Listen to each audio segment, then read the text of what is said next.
আজি অসমৰ এজন ডেকা ল'ৰা উদীয়মান ডেকা ল'ৰাই কিমান ধুনীয়াকৈ এখন ফাৰ্ম খুলি পেলাই ইয়াত নিজে স্বাৱলম্বী হোৱাৰ লগতে আৰু ইয়াত কেইবাটাও পৰিয়ালৰ জীৱিকা দিছে এই কথাটো আপোনালোকক দেখুৱাবলৈ যত্ন কৰিম।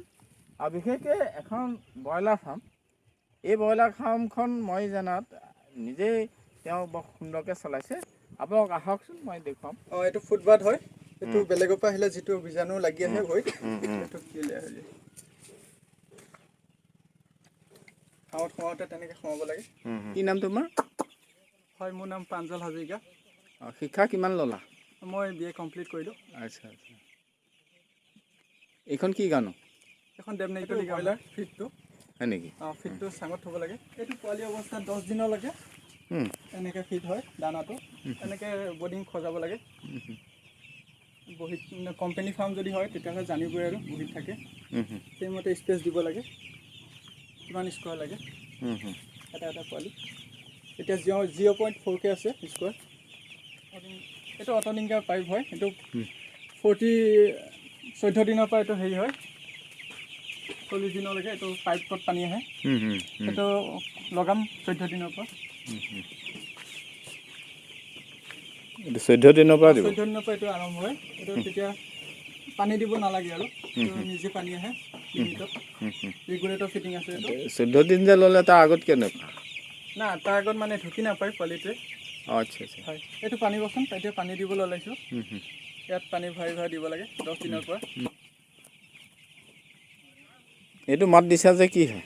এইটো দিলে সিহঁতি ওচৰলৈ আহে আৰু গম পায়। গম পায় দানা দিবলৈ আহিছে বুলি। ধুনীয়া। ঠাণ্ডা পৰিলে এইটো 3 দিন হিটত ৰাখিব লগা হয়। সেই টেম্পাৰেচাৰটো মানে হেৰি কৰিবলৈ গেছ ব্যৱহাৰ হয় বৰ্ডিঙত। তাৰ ওপৰত টিং থাকে, টিঙৰ ওপৰত এইটো তলত ফিটিং হয় গেছটো।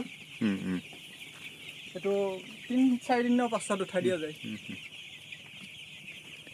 খুচিটো এইটো যিটো উঠে এইটো এনেকৈ চাফা কৰি দিলে পোৱালিৰে দানাটো ভালকৈ খাবলৈ পায়। ইয়াত ইনভেষ্টমেণ্ট কিমান?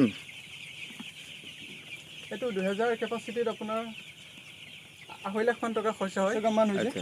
20 মান হয়, এইটো কব হয়। কবৰ হয়। কিবা জাত? জাতটো দুটা জাত আছে, এটা আছে নন কপ আৰু এটা আছে কপ।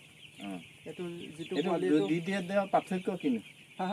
দুইটা পাৰ্থক্য কিনো? দুইটা পাৰ্থক্য মানে কণীৰ ওপৰত মানে নিৰ্ভৰ কৰে। ভাল কণী হ'লে পোৱালিটো ভাল হয়, আৰু যিটো কম দামী পোৱালি সেইটো কম দামী কণীৰ পৰা ওলায়। আৰু হিটটো মানে টেম্পাৰেচাৰটো যদি ভালকৈ নপৰে, ছাইডত যেতিয়া ইনকুবেটৰত যেতিয়া মানে বহাই কণীবিলাক, ছাইডৰ কণীবিলাকে হিটটো যদি অলপ কম পায় তেতিয়া পোৱালিটো ডেমেজ পোৱালি ওলায়। সেইটো পোৱালি কম দামত বিক্ৰী হয়, নন কপত পৰে।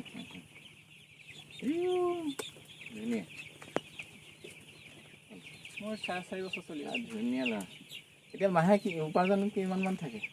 মাহে আপোনাৰ ভালকৈ কৰিলে এটা বেষ্টত থাকে 35-40। এটা বেষ্ট মানে কি 1.5 মাহমান লাগে? এটা বেষ্ট আপোনাৰ 37 দিন লাগে, নহ'লে 40 দিন লাগে, তেনেকৈ আৰু। তুমি ভাবা নেকি এইটো ছাষ্টেইনেবল হ'ব বা আগলৈ এইটো বহনক্ষম কিবা? হয়, এতিয়া মই 4.5 বছৰ হৈছে মই কৰি আছোঁ এইটো ফাৰ্মত। অলপ মই ফাৰ্মিংটো ভাল পাইছোঁ কৰি। বেলেগ চাকৰি যদি হৈও যায় পিছলৈ, এতিয়া নিবনুৱা হৈ থাকে কাৰণে তেনেকৈ লাগি আছোঁ। যদি হৈও যায় মানে ফাৰ্মিংটো মানে মোৰ এটা ভাল লাগে আৰু পুহি কৰি ভাল লাগিছে। হয়, মানে জব হৈ গ'লেও মানে এইটো কিবা এটা ভাল লাগিছে, সেইটো কাৰণে ফাৰ্মিংটো মানে বেলেগ মানুহ লগাই হ'লেও মানে চলাই থাকিম আৰু। তোমাৰ লেবাৰ কেইটা আছে এতিয়া? নিজে কৰা? এতিয়া নিজে কৰোঁ, লগত এক্সট্ৰা আছে। ৰাতিপুৱা 6টা বজাত আহে, আহি পেলাই কাম কৰি গুচি যায়, আৰু গধূলা 6টা বজাত কৰে। দিনটো এনেই কাম নাথাকে তেনেকুৱা। এতিয়া বৰ্তমান এটাই আছে, লগত মই লাগিলোঁ। নিজে লাগিব লাগিবই ফাৰ্মিঙত, কাৰণ নিজে নালাগিলে চব নিৰ্ভৰ কৰিব নোৱাৰি।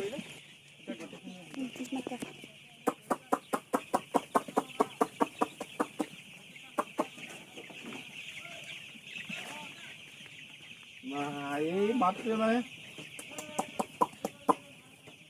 ধুনীয়া পোৱালি অৱস্থা আৰু এতিয়া অলপ চালাক হৈ গ'ল যে। এতিয়া চালাক হ'ল নাহে। এইটো যে কৰিবলৈ লৈ আছে কি কৰিব? এইটো বেলেগ কৰা। এইটো আপোনাৰ যিটো মই কৈছোঁ 4.5 হাজাৰ কেপাচিটি, 4,000 সোমাব, 4.5 হাজাৰ সোমাব। সেইটো নতুনকৈ এইটো মোৰ নিজৰ বাঁহ নাই, বাঁহ নোহোৱাৰ কাৰণে এইটো মই পাকা দি বনাইছোঁ। ভাঙি গ'লে অলপ খৰচাটো বেছি হয় বাঁহৰ, সেইটো কাৰণে এইটো বনালে আপোনাৰ পাৰ্মানেণ্ট হৈ যায়। যিটো মানে বাঁহত বছৰেকি খৰচা কৰিব লাগে, খুঁটা বদলাব লাগে, সেইবোৰ যিটো খৰচা হয় সেইটো আপোনাৰ ইনভেষ্টটো জমা হৈ গৈ থাকে, ভাল হয় আৰু পাকা বনালে। যদি পইচা থাকে তেতিয়া পাকা বনালে বেছি ভাল হয়। বেছি লাভ হয়। হয়। এতিয়া মানে তোমাৰ এতিয়া কেপাচিটি কিমান? এতিয়া মোৰ 2200 সোমাই আছে। আৰু এইটো বঢ়াবলৈ চাইছা চাগে? হয়, এতিয়া বৰ্তমান এইটো